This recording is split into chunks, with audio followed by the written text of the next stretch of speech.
오늘은 코스피 급락에 대해서 이야기를 할 거예요. 수업 시작하기 전에 구독, 좋아요 부탁드립니다.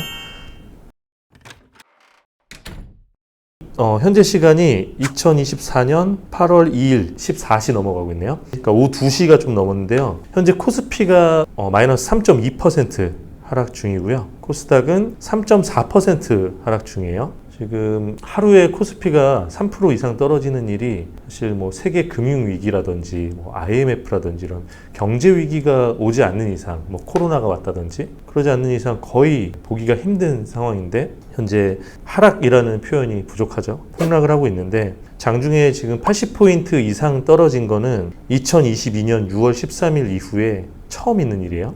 그래서 현재 이제 많은 분들이 충격과 공포에 휩싸이지 않았을까 싶은데, 그래서 기사들도 나오고 있어요. 검은 금요일이다 이야기가 나오고 있는데, 일단은 이렇게 코스피가 왜 엄청나게 하락을 하고 있는가 이유를 먼저 살펴볼 건데, 오늘 새벽 미국에서 제조업 PMI 지수가 발표가 됐어요. 발표가 됐는데 46.8을 기록하면서 예상치를 밑돌았고, 고용지수 같은 경우가 43.4를 기록하면서 2020년 6월 이후로 최저 수치를 기록을 했어요.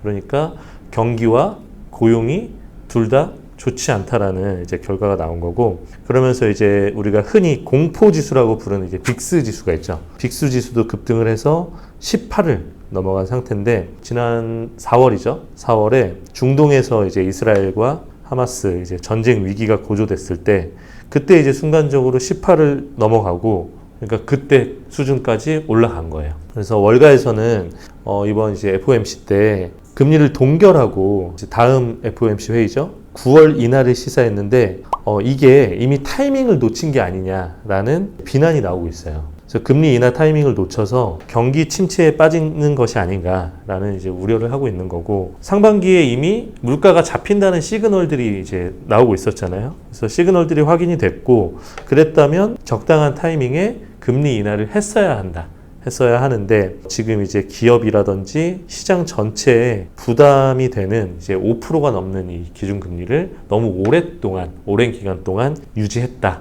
너무 오래 끌고 왔다라는 비난이 나온 거죠.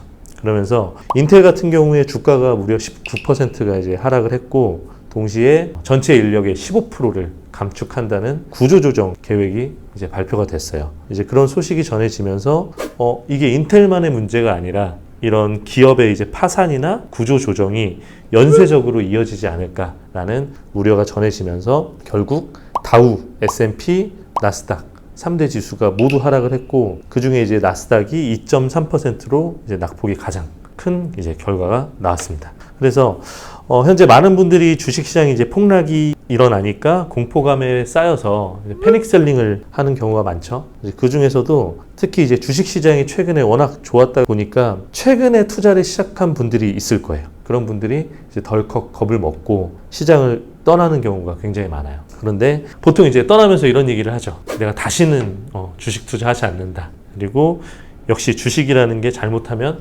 패가망신할 수 있구나. 이런 생각을 하면서 투매를 하고 주식을 팔고 나가는 거죠. 그런데 이럴 때일수록 대가들의 뻔한 조언을 되새길 필요가 있어요. 워렌 버핏이라든지 피터 린치, 레이 달리오 같은 구루들의 이야기에 이제 귀를 기울여야 한다는 거예요. 뭐 리딩방이라든지 주식 카페에서 하는 이번 주 급등주 뭐 세계 추천 이런 이야기 말고 투자 대가들의 이야기를 귀를 기울여야 한다. 그래서 뭔가 그럴듯하고 뭐 솔깃하고 당장 나한테 수익을 가져다 줄 것 같은 이야기가 아니라, 어찌 보면 뻔하고 고루하고 저런다고 진짜 부자가 될 수 있어? 싶은 이런 잔소리 같은 이야기들이 지금 같은 상황에서는 진짜 도움이 된다. 그러니까 그런 이야기를 우리 가슴에 새길 필요가 있다라는 말씀을 드리면서, 먼저 인류 역사상 최고의 투자자죠. 워렌 버핏. 워렌 버핏 할아버지의 가르침이 뭐예요?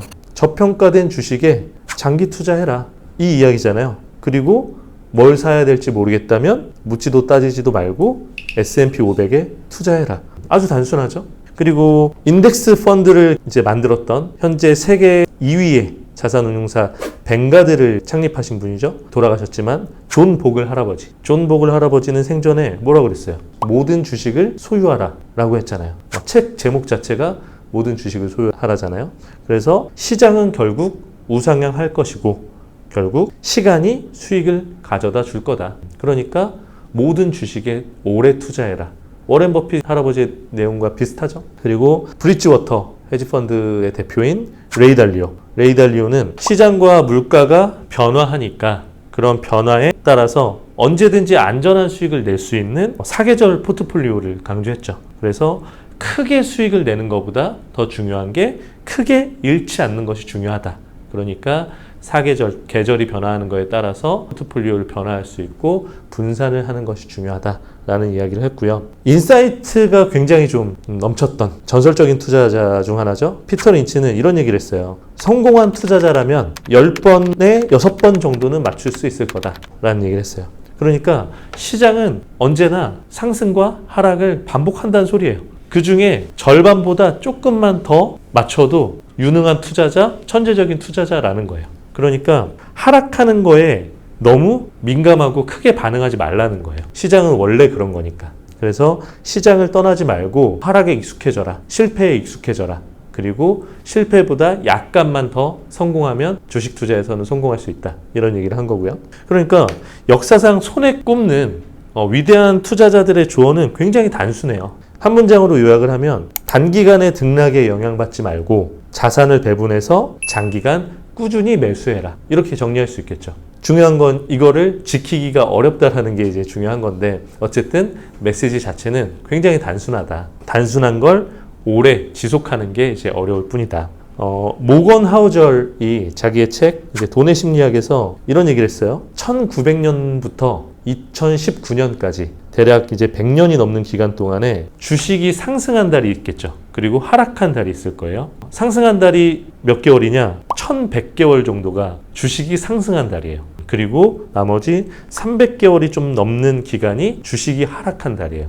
그러니까 어땠었다라는 거죠. 지난 100년간. 주식시장은 장기간의 상승과 단기간의 하락을 반복하면서 100년 이상을 유지되어 왔다라는 거예요. 그리고 워렌 버핏이 투자자로서 인류 최고의 성과를 얻을 수 있었던 가장 큰 요인이 뭐냐? 투자 기간이 70년이 넘었기 때문이다. 다른 엄청난 비법이 있어서가 아니라 투자를 가장 오래 지속했기 때문에 인류 역사상 가장 높은 수익률을 기록할 수 있었다라는 거예요.